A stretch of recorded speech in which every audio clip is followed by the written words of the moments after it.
Good morning po. Tayo po'y mag-aral ng salita ng Diyos. The book of John chapter 5 verse 6. Nakita siya ni Jesus at alam niyang matagal nang may sakit ang lalaki kaya tinanong niya ito, gusto mo bang gumaling?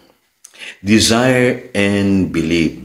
Alam niyo po, isa po sa napakahalagang breakthrough principle na dapat nating matutunan ay ito pong nasa Mark chapter 11 verse 24. Ano po na, what things soever you desire, when you pray, believe that you receive them and you shall have them. Kasi sa buhay na ito, kailangan i-desire po natin ang pagbabago at manampalataya po tayong tinanggap na natin ito. Kaya dito sa ating pong text today, makikita nyo, tinanong ng Panginoong Hesus, yung lalaking for 38 years po ay paralyzed. Ang tanong sa kanya ng Panginoong Hesus, gusto mo bang gumaling? Ngayon kung ilalagay natin ito sa panahon natin ngayon, may tatlong posibleng sagot. Ano po? Ang unang-una po dyan, imposible na ako'y gumaling na. Kasi matagal na ako sa kalagayang ito. So yan po ang sagot ng marami sa atin. Marami po naniniwala na imposible na ang divine healing. Ano po, lalo na hindi naman tayo nakakakita ng madalas na may mga taong gumagaling sa pamamagitan ng pananampalataya. Kaya nakakalungkot po, no, na isa sa namimiss natin na benefits ng Calvary, ano po, ay yung pong divine healing. Maraming nagsasabi ngayon na imposible na ako'y gumaling. Pangalawang sagot ay yung siguro makakatiis naman ako. Natiis ko nga ito ng 38 years. Yun ang posibleng sasabihin ng lalaki. Ano? At marami ring tao sa panahon natin ngayon ang ganyan, ang pag-iisip. Titiisin ko na lang ang aking paghihirap. Pero alam niyo po, ang mahalaga po dito yung pangatlo no? Kahit pa paano naniniwala po ako na itong lalaking ito, gusto niyang gumaling. Kasi sabi dun sa verse 7, sumagot ang may sakit, Ginoo, wala pong maglusong sa akin kapag gumalaw na ang tubig, papunta pa lamang ako, may nauuna na sa akin. So may desire siya na gumaling, kaya lang walang tumutulong sa kanya. Salamat na lamang po. At nasumpungan niya ang Panginoong Hesus. Sa Acts chapter 10 verse 38, siya po yung ating deliverer, siya po yung ating healer. Kaya ang tumulong sa kanya ay ang Panginoong Jesus. Ngayon sa buhay na ito, kailangan po i-desire natin ang pagbabago at manampalataya po tayo para maka-experience tayo ng breakthrough. So paano natin na i-a-apply yan sa panahon natin ngayon? Kailangan baguhin po natin yung ating pag-iisip. Unang-una, we must desire what God desires for us. So ano ba yung gusto ng Diyos para sa atin? Kailangan po gustuhin natin yon. Kaya alam niyo po, itong Jeremiah 29:11, ay napaka-powerful po ng promise na ito. Bagamat sinasabi ng iba, hindi nyo yan pwedeng i-apply sa inyong buhay. Yan ay para sa mga Hudyo lamang. Yan ay para sa mga Hudyong na exile noon. Kaya yung context niya na hindi nyo pwedeng i-apply sa panahon natin ngayon. Well, kapatid, ang ganda-ganda ng Jeremiah 29 verse 11. Kasi dyan nakapaloob ang mensahe ng mabuting balita. Ang sabi dyan, ang Diyos may plano sa atin. Plans to prosper us. Plans to give us hope and a better future. Yun po ang mabuting balita. Ano po? Ang Diyos po kumikilos pa rin sa buhay ng kanyang mga anak. At ang sabi sa Romans chapter 8 verse 28, and we know that in all things God works for the good of those who love Him.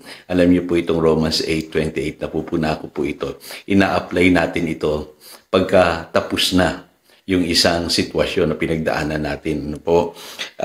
Bawa, nagka-problema ka. Tapos nakalusot ka doon sa problema niya, sabihin natin, ay, thank you, Lord.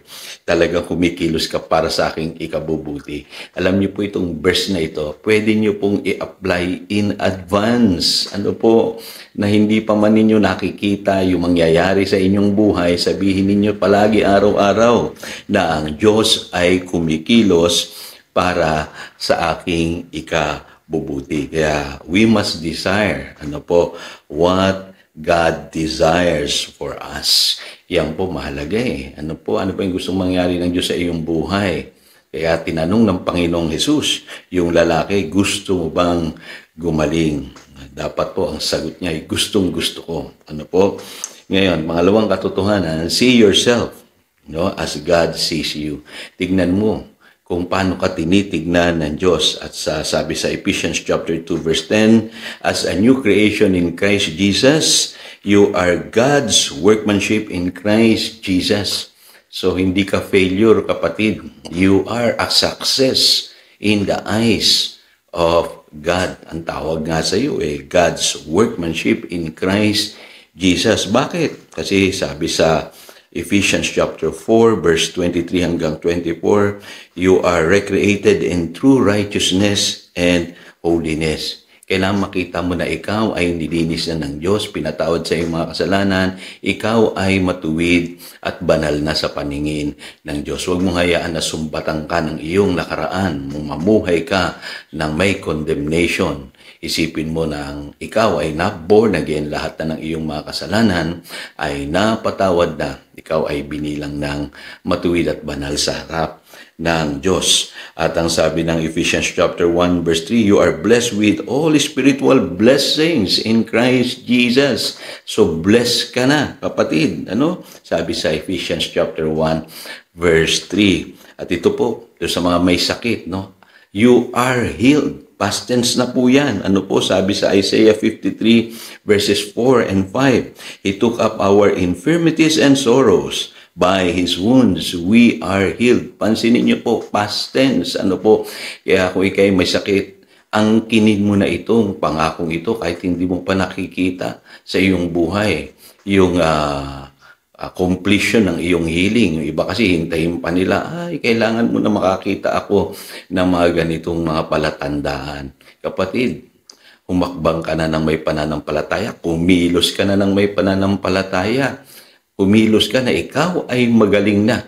Angkinin mo itong pangakong ito na Isaiah 53 verses 4 and 5. Panguli, you are a victor. Matagumpay ka, kapatid. Yan ang ipinangako ng Diyos sa 1 John chapter 5 verse 4. For everyone born of God overcomes the world. So napakahalaga, no? Hindi pa nagsisimula ang laban. Kailangan alam mo na ikaw ay matagumpay. Ngayon, mahalaga yung sinasabi ng Mark 11 verse 24. Ano po? When you pray, believe that you receive them. Angkinin mo na sa buhay mo in advance. Lagi ko pong sinasabi sa inyo, in advance. Ano po? At ang sabi diyan, you shall have them. So again, ito si Pastor Jojo nagpapaalala. So pangdaluyan tayo na pagpapala, manatili tayo sa kanyang salita. Good morning.